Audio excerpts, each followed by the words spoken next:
1.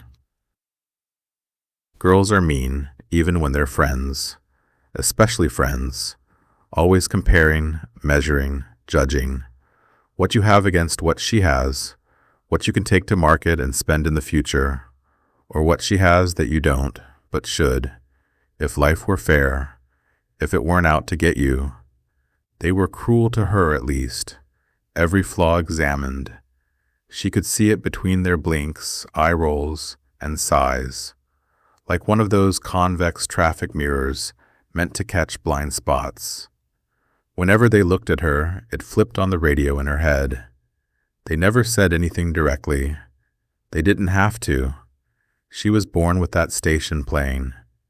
She hated what they showed her, those ruthless mirrored eyes, not all at once and not every day, but a slow hate, the way you notice rot in a chair just before it collapses. She picked at dinner. She didn't like things with bones. She'd cut the meat from the bone, then eat it. She didn't like cutting things off bones either. She sat at the table long enough to act like she cared, then went up to her room, shut the door, and sat on her bed, putting on eyeliner. She was trying to perfect that little curve at the outer edges of her eyes, that flick that makes you look like a makeup influencer or an Egyptian.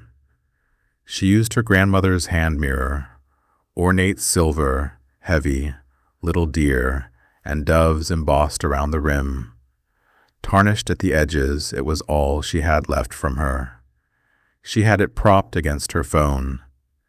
That's when she noticed it. The mirror was peeling. 2. Not cracked, thank God. Just peeling. Like the factory film on a new phone, the kind that people tell you feels good to remove.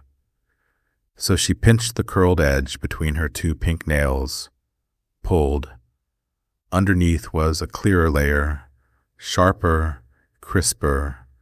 Her face looked better, freckles slightly faded, scar by her eyebrow almost gone. When she pulled back her lips, even her teeth looked straighter, or whiter. Something.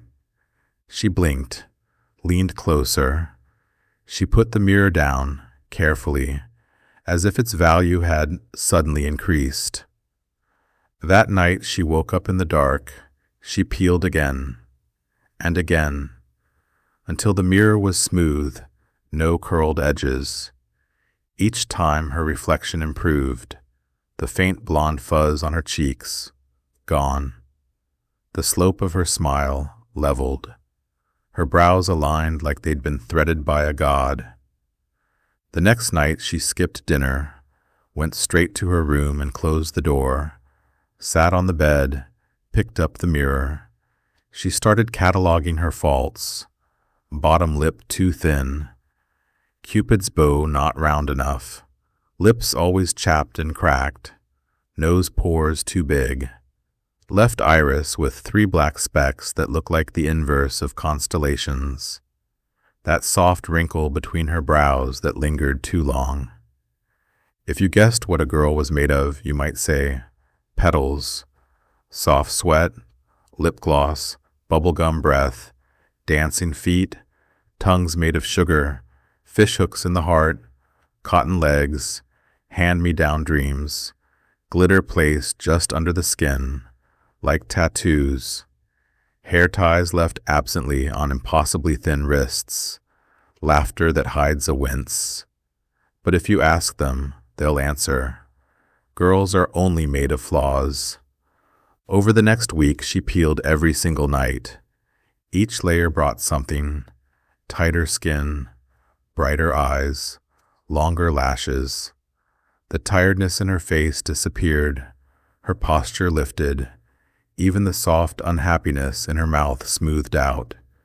Soon, she even began to believe it. Maybe she'd always been like this. Maybe the other mirrors had lied. Then the world caught on. 3. At first, compliments, then compliments with pauses. Is that makeup? Someone asked in homeroom. No, it's like something else, said another. She heard the word plastic, even inhuman. Her friends gave her a closer look.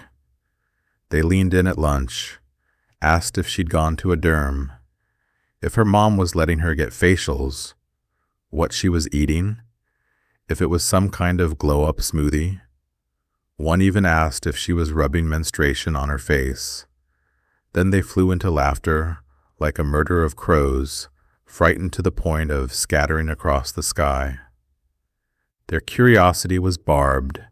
They were looking for the trick. She said nothing. She didn't need them to understand. There was still more to peel. 4. Over the next few weeks, the mirror grew lighter in her hands, the layers thinner than onion skin. She peeled until her hair, once caught between blonde and brown, committed fully to blonde. Her brows matched, then the carpet. Her eyes constantly looked wet, fresh, glycerined. Her freckles came back, but this time gold, to match the brown skin that had rarely seen sun. Her pores pulled tight as silk. At school, the air changed. It was as if she were inside something that was inside the school, a bubble, an invisible force field. The bubble would approach the school doors in the morning, float through the halls and squeeze into classrooms. But she was never in the school, always just in the bubble. People looked at her, then looked away. She spoke, and their eyes glazed. Her friends stopped texting. Even teachers hesitated heavily before calling her name. She told herself it was jealousy. She peeled anyway. By then, she had become too perfect. Not pretty, not beautiful, perfect, in that uncanny valley way, as if imperfections were what made us human, and without them, we were something else.